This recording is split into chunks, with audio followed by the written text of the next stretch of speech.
की पहली लाइट पर्दों से फिल्टर होके आती है, दीवारों पर अजीब सी सुनहरी गोल्डन शैडोज बना रही है। लेकिन इस घर में ना अब कोई रौनक नहीं है, बस एक अजीब सा सन्नाटा है। नेहा एक सक्सेसफुल, एम्बिशियस और हमेशा बिजी रहने वाली वुमन। उसकी हर सुबह मोबाइल की स्क्रीन से शुरू होती है और लैपटॉप की स्क्रीन पर खत्म। डाइनिंग टेबल पर ब्रेकफास्ट रखा है, पर सामने वाली कुर्सी खाली है।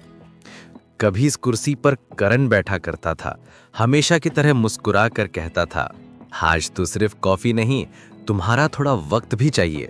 पर अब वो आवाज बस यादों में गूंजती है।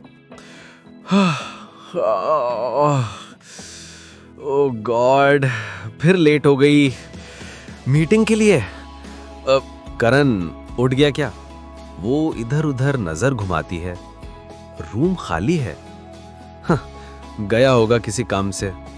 वो ये नहीं जानती कि आज सिर्फ करण नहीं गया है, उसके साथ उसका पूरा घर भी चला गया है। क्योंकि एक मकान को घर इंसान बनाते हैं, और जब वो इंसान ही चला जाए तो दीवारों के बीच सिर्फ एक खालीपन रह जाता है। शायद आप भी ऐसे ही किसी कहानी से गुजरे हो जहां सब कुछ होते हुए भी कुछ खाली सा लगता है। नेहा ऑफिस जाती है, मीटिंग्स, कॉल्स, ईमेल्स, वही रोज की भागदौड़, वही रेस। शाम को जब वो वापस आती है, घर वैसा ही है, पर अब बहुत ज्यादा चुप, इतना कि कानों में चुभता है। सोफे पर करण का कुशन पड़ा है, उसकी किताबें, और दीवार पर उनकी शादी की फोटो। वो उस फोटो को देखकर मुस्कुराती है, आधी मजबूरी से। चलो, कम से कम ये फोटो तो मुस्कुरा रहा है।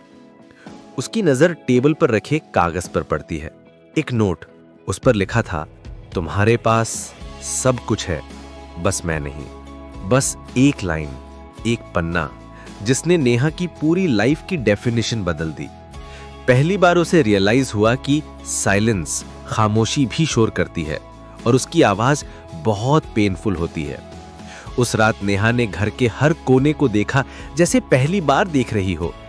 किचन में करण का फेवरेट कॉफी मग, बाथरूम में उसकी शेविंग किट, हर चीज में उसकी प्रेजेंस थी, लेकिन वो नहीं था। और तभी उसके दिमाग में एक आवाज गूंजती है, एक पुरानी आवाज, flashback tone, Karan's voice is gentle. तुम्हें पता है नेहा, जो वक्त हम आज बचा रहे हैं ना, वही कल हमें सबसे ज्यादा याद आएगा। Please Karan, I have to finish this presentation.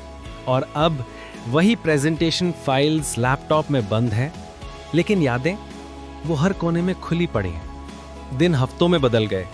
Neha ने पहले सोचा शायद करण नाराज है, गुस्सा है, वापस आ जाएगा।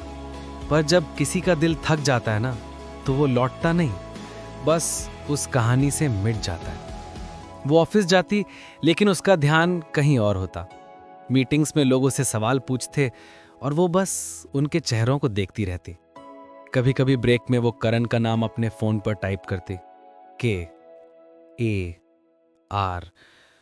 और फिर बैक स्पेस दबाकर डिलीट कर देते, जैसे खुद से कह रही हो अब बहुत देर हो चुकी है। एक दिन ऑफिस से लौटते वक्त नेहा को एक मेल मिलता है। सब्जेक्ट लाइन पढ़कर उसके हाथ कांपने लगते हैं। फ्रॉम करण, सब्जेक्ट मेरी कहानी तुम्हारे लिए। वो कांपते हाथों से वीडियो प्ले करती है। स्क्रीन पर करण था, वही हल्की सी मुस्कान के साथ। बैकग्राउंड में उनका पुराना घर था, दीवार पर उनकी शादी की तस्वीरें थीं, और करण की धीमी आहिस्ता आवाज, नेहा, शायद अब तुम ये समझो कि वक्त, टाइम किसी के पास ज्यादा या कम नहीं होता। बस वो टाइम किसे देना है ये हम डिसाइड करते हैं। मैं तुम्हें छोड़कर नहीं गया नेहा, मैं बस तुम्हें तुम्हारे आईने के सामने खड़ा करने गया हूं।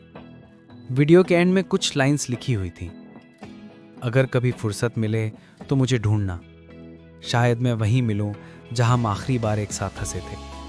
नेहा टूट कर रो पड़ी। सालों के आंसू, सालों की अनकही बातें, सब उस एक पल में बह गए।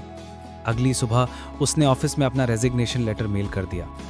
इतने सालों बाद उसने फील किया कि काम इंसान को जिंदा नहीं रखता, जिंदा अपनापन रखता है। वो उसी पुराने पार्क में गई जहां करण हर शाम उससे आने को कहता था, और वो हमेशा कोई ना कोई बहाना बना देती थी। वहीं एक पेड़ के नीचे करण की पुरानी स्केचबुक रखी थी। उसने उसे उठाया, उसमें उनकी पहली तस्वीर बनी हुई थी, एक स्केच, और नीचे एक लाइन लिखी थी, मैं यहीं था हर दिन तुम्हारा इंतजार करता हुआ। नेहा वहीं जमीन पर बैठ गई। उसकी आंखों में आंसू थे, लेकिन इस बार होठों पर एक हल्की सी मुस्कान भी थी। कभी कभी लाइफ में कुछ लेसन्स बहुत देर से मिलते हैं, पर अगर दिल सच्चा हो तो हर देर शायद माफ हो जाती है।